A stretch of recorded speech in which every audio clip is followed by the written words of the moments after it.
Bonjour et bienvenue dans l'Arbre Monde. Ici, nous allons découvrir ensemble des dynasties puissantes de notre histoire, de la généalogie, de sagas de fiction populaire et autres arbres évolutifs tels que de la biologie.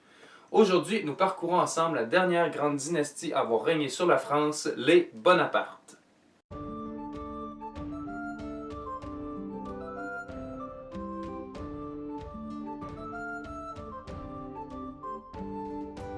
Lors de la Révolution française, un jeune officier d'artillerie se démarque par ses faits d'armes dans l'armée républicaine.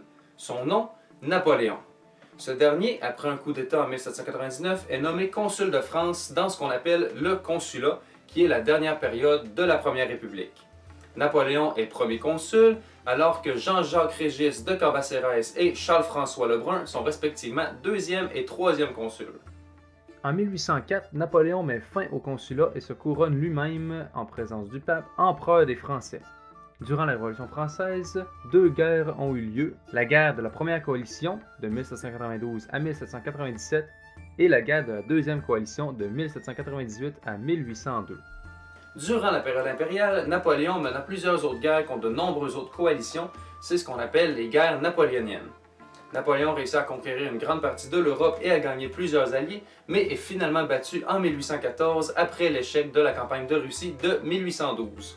Il est destitué et exilé sur l'île d'Elbe, mais revient en 1815 pour une période de 100 jours qu'on appelle les 100 jours.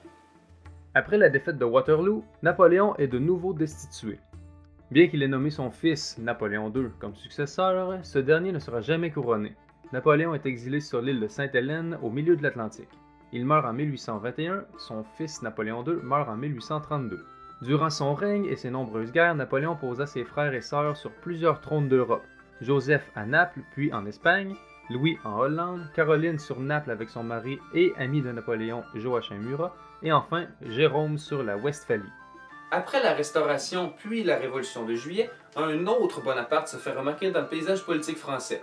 Il s'agit de Charles Bonaparte, le fils de Louis. Il est élu président français, le premier à porter ce titre et le seul de la Deuxième République, en 1848. 4 ans plus tard, Charles Bonaparte est couronné Napoléon III, empereur du Second Empire. Napoléon règne sur le Second Empire jusqu'en 1870, alors qu'il est en guerre contre la Prusse dans la guerre franco-prussienne.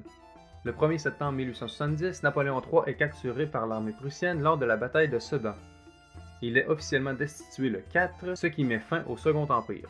Napoléon III meurt en 1873, il est le dernier monarque à régner sur le territoire français. Aujourd'hui, le chef de la maison Bonaparte et prétendant au trône impérial est Jean-Christophe Napoléon, dit Napoléon VII. Mais ça, c'est pour la prochaine fois. Merci d'avoir regardé jusqu'au bout. J'espère que ce concept vous plaît toujours. Si c'est le cas, n'hésitez pas à me le faire savoir dans les commentaires. Si cette série vous plaît, vous pouvez liker, partager et vous abonner. Ça m'aide et ça m'encourage à en faire toujours plus. Sur ce, je vous donne rendez-vous dans 10 jours.